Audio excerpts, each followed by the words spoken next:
So bloggers bit say in me penny a okasa ya okasa obiebie nsɛm ani so kyerɛw wɔkyerɛkyerɛw nneɛma ani so wɔpointe country by country we ne Ghana ɛne si so we ne Ghana na start abrabɔ ɛyɛ dɛnti na ɔmotimi tum de kagyae Singapore Malaysia China Japan and then masa listen to what this my brother is saying.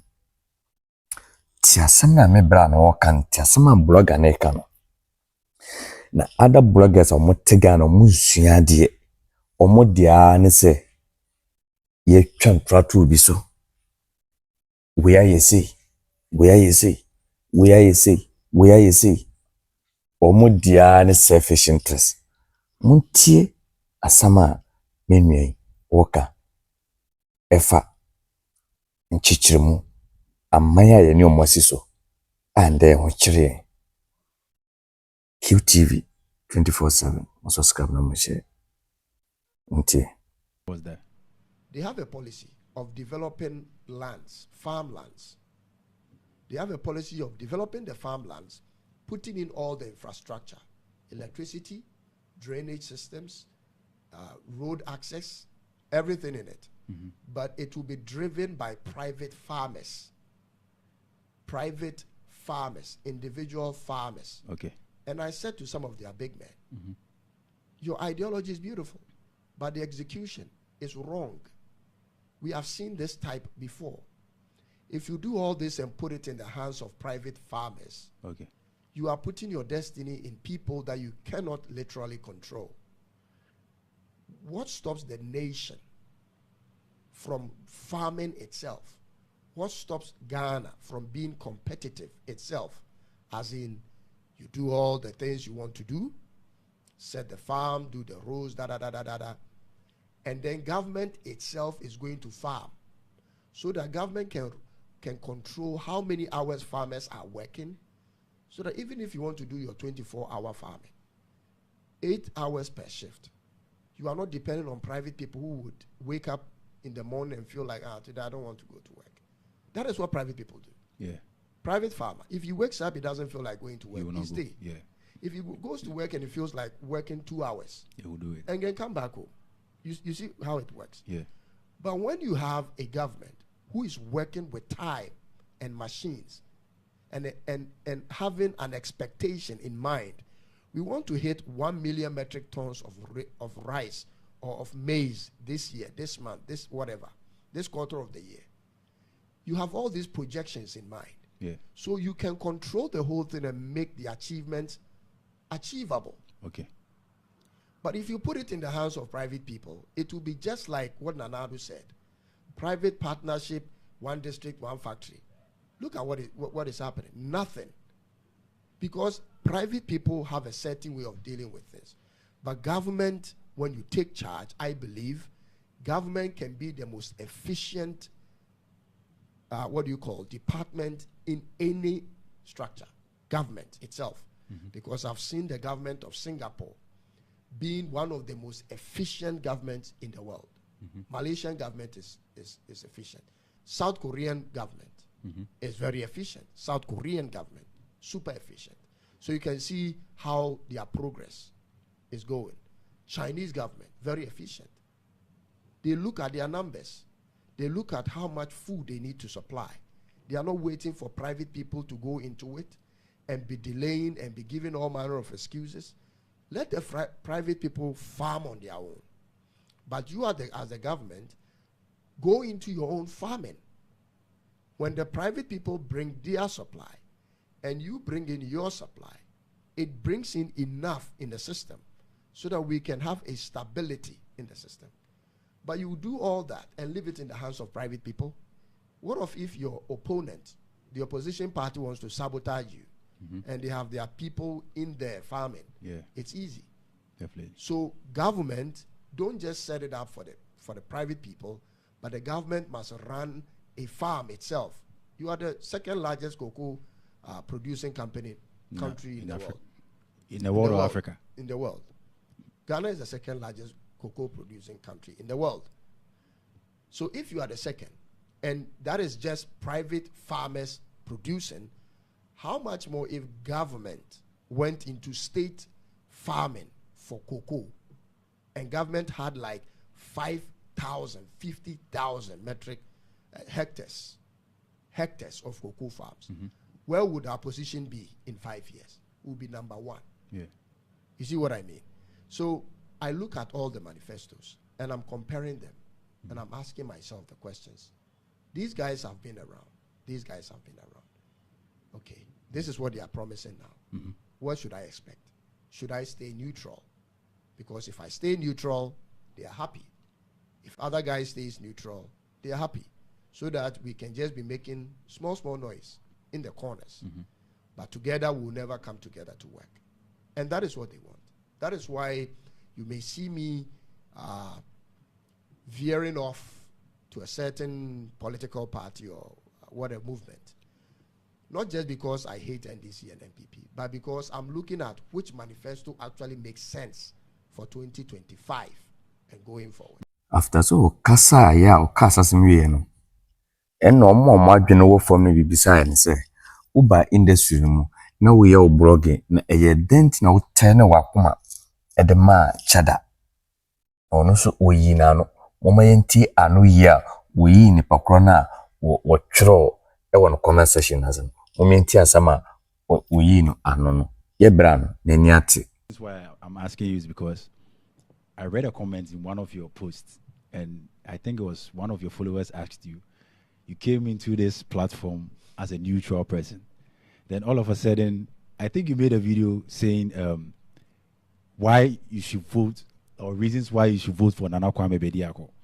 And the person commented that, I thought you were the person who came into this industry or this media space talking about you are neutral and you're targeting the government. Now all of a sudden you are here talking to people to vote for Nana Kwame Bediako. So the person was like, okay, I see, what a world. So that is why it became like a bit, strange to me. That person who made that comment, I don't think he has been watching my videos.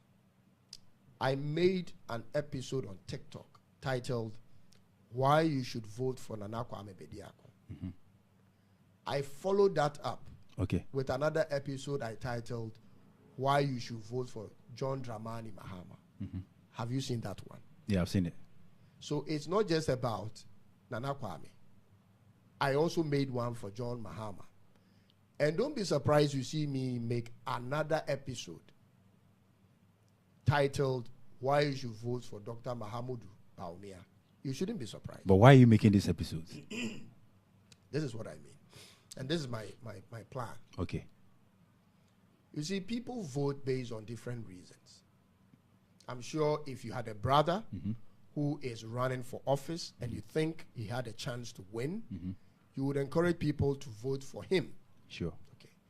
People have siblings. People have family.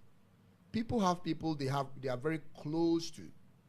That if that person should win, if that MP should win, they stand a chance of, seeing an improvement in their lives. Yeah. So for those people, it's not about the national thing.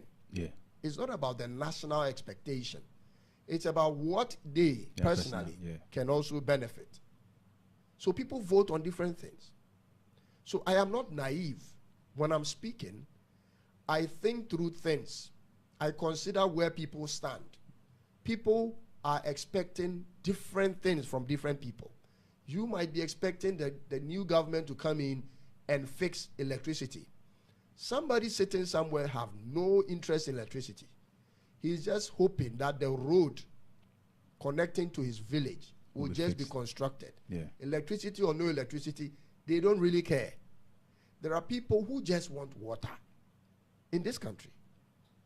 It is when they get the water, it is when they get the road, then they now look for electricity and now look for other things. But immediately they just want a clinic.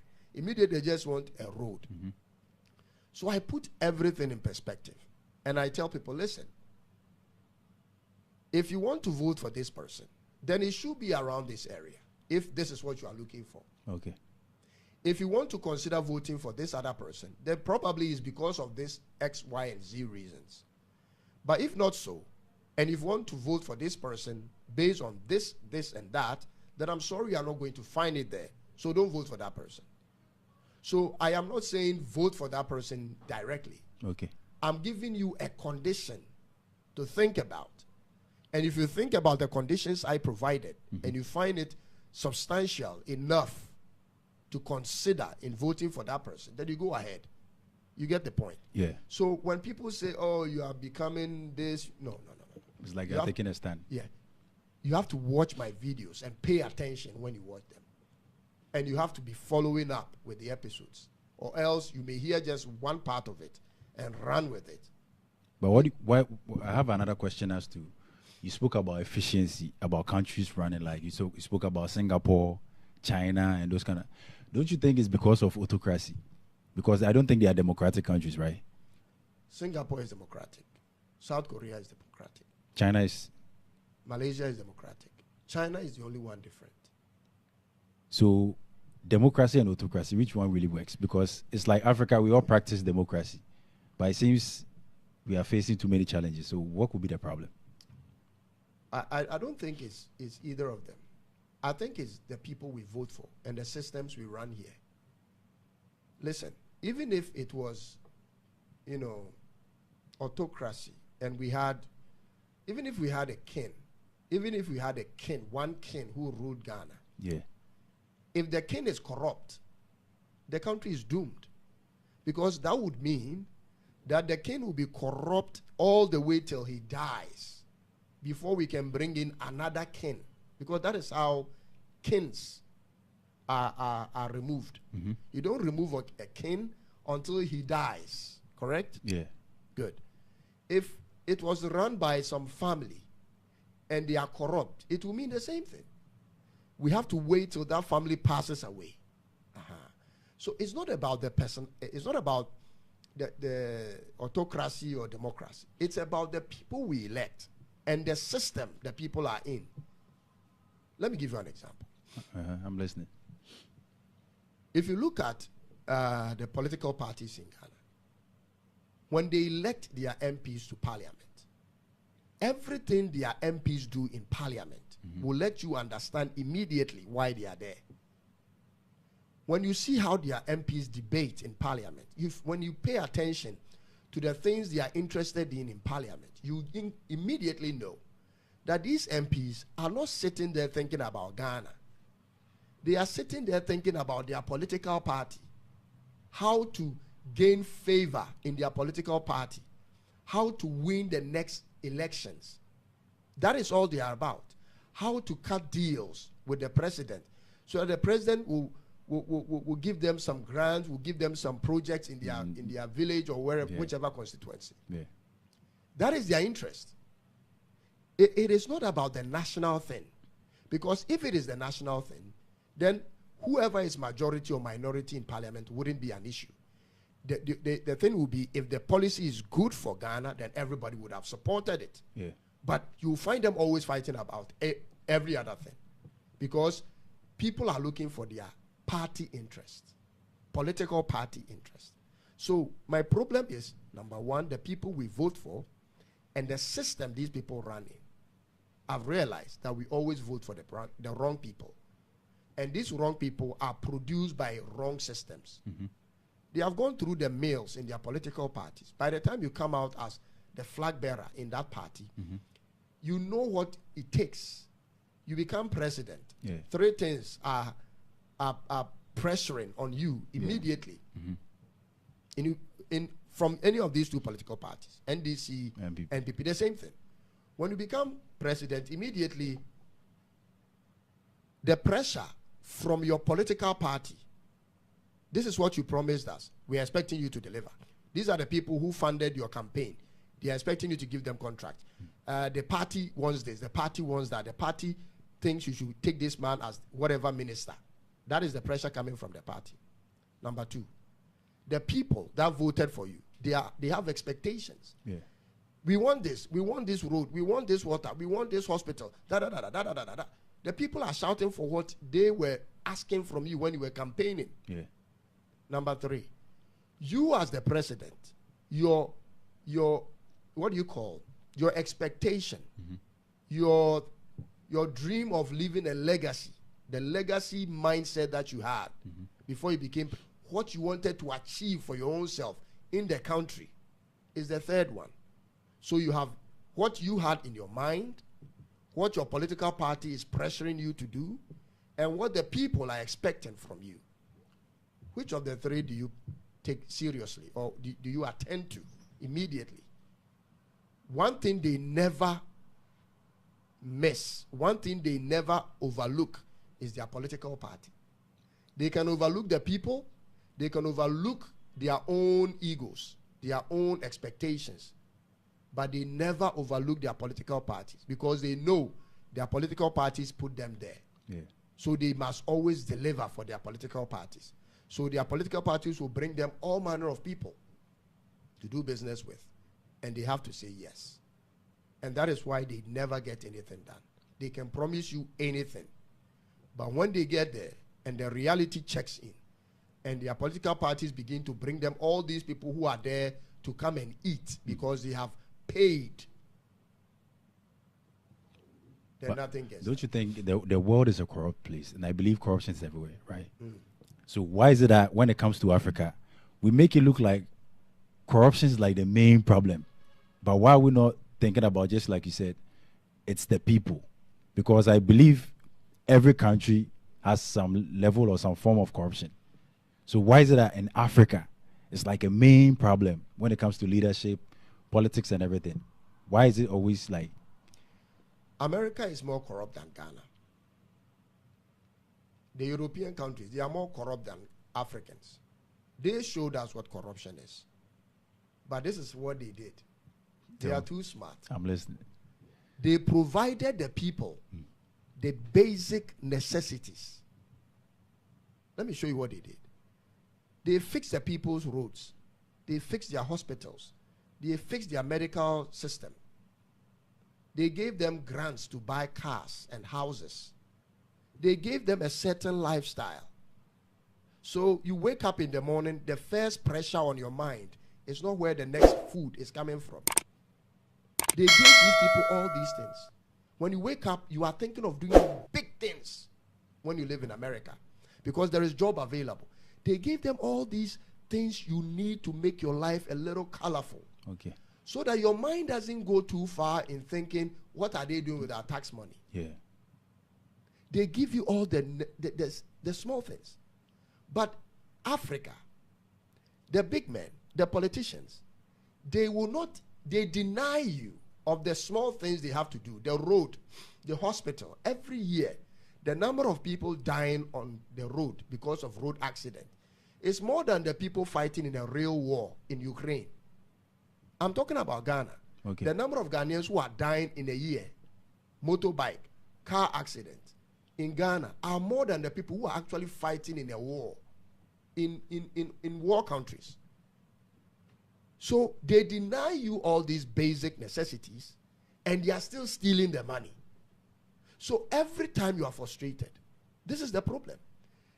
We continue to talk about corruption because if we had those things at our disposal, if we had good healthcare system, if we had roads fixed, if people can work and get money to buy homes, if people don't have to wait and go pension and then be praying on how they are going to live the rest of their lives, if people are not afraid malaria is going to kill them, if people didn't have all these unnecessary pressure on their head, people will not even be thinking of government.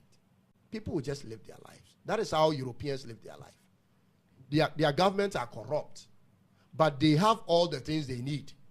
So the excess money these people are chopping, they are like, they don't really pay attention to it. Yeah. Because I can also buy a car. I can also fly. Yeah. I can also buy a house. I live in a very nice neighborhood. Yeah. Okay, so you see how it works. Exactly. But on this side of the fence, it isn't the same. So what is happening? Is it a mindset or... It is bad leadership. If we get one good leader in Ghana, one, he will whip everybody in line. Let me tell you what I mean. When I lived in China for 5 years. Okay. I learned everything I needed to learn. I realized that every problem in China is something the Chinese government deliberately looks at and monetizes. You see the problems we have in Ghana. Chinese government, China itself has the same problems. Every country has the same problem. But the Chinese government looks at it differently. Okay. Let me give you an example. I lived in a street in Chongqing. It's a province in China, Chongqing. In that street in Chongqing, the people were very filthy, very dirty. They drink, they break bottles, they get the whole street dirty. They vomit all over the place. The Chinese government looks at that street and realizes that these people are always littering the street. Very dirty people in that street. You know what he does next? He puts up a system, which is a cleaning company, state-owned cleaning company. Every day, not every 1 week, every day around 6 p.m. or 7 p.m., the truck will come and clean the whole street with cleaners. Keep it totally clean. And I watched. It comes and clean. It comes and clean. At the end of the month, you are given a bill to pay. The people that lives on the street. In that community. Yeah. So the government will not even tell you that this is what we are doing. Stop misbehaving. Continue misbehaving. I'll create job for somebody with it. Listen, if you see real leadership, you will know that Ghana can change in 4 years. This is why I do podcasting.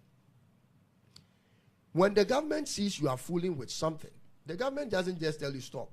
He looks at you and says, oh, this guy, let's do this policy around this thing. From henceforth, anybody who fools around this thing must pay money. When you pay 1, 2, 3, you will stop. Nobody will tell you to stop. Oh yeah, that one is true. I saw village Chinese people come to city. Okay. When they come to city, you will know this guy is a village guy. Yeah. Because the skin color is different. Yeah. And you will see how they misbehave in the city. But you meet the person after 1 month, and you see the person's lifestyle has changed. They are not misbehaving again. Yeah. And I looked at it and I realized, oh, the system has whipped them in line. Because he may have littered some place once, and he was fine to pay. Pay something, yeah. He may have littered another place twice, and he was fine to pay again. So next time, what do you think he would do? He won't do it He again. wouldn't try. Yeah. A car jumps the red light. It's red, and the car runs through it. You think Chinese policeman is sitting there with no job, chasing after you? No. They have no time for that. They have no time for that. The moment you jump the traffic light in the province I state, that you jump the traffic light, in the next 10 seconds, your phone will receive a text message. In the next 10 seconds. 10 seconds. Your phone will receive a text message. And you realize you have been billed. They give you the date, the area, and the time. And they tell you the crime you committed. You jump the traffic light at 6 p.m. around this road at this time, on this day. Your fine is maybe 20 Ghana cedis. Pay this money in the next 3 days, or else it attracts X and Y interest. Don't pay. Don't pay. Don't pay. When you don't pay, it is good for the Chinese government. They don't even want you to pay. Listen, if you choose not to pay, they want the thing to pile. By the time the police will stop you again, it is not giving bribery to the police officer. It will not even happen. Because whether you bribe the police officer or not, you still have to go and pay that money, with all the interest that it has accumulated. So they give you maybe 72 hours to go and pay. 20 Ghana cedis. You say, oh, me, I will not pay. Okay, you're a tough guy. Okay, good. You'll be driving your car. After the 3 days, you see another text message. You didn't pay. So your interests have now gone up maybe 25%. So now you are at what? 25 cedis. It was 20 cedi. You've gone to 25 cedis, 50%. Oh, me, I'm a tough guy. Okay. It comes back to you again. You have 50 cedis. My brother, the next time they stop you, a real policeman stops you. They put your car number in their system. They know you owe this money. You are clamped. Your car is clamped. They are towing your car away to the station. And you are going to pay for the towing fee and the fee you owe for the, running through the lights with all the interest. Before you come out, you have spent about 300 Ghana cedis. You could have just paid 20 cedis. When you do this to a person once, twice, what do you think happens the third time? They wouldn't do anything. They will not jam the lights. Yeah. And when they jam the light, immediately they will pay. So all the money goes one place. I realize we don't have leadership in this country. The things they are saying when they are looking for power, they cannot do it because their parties will not allow them.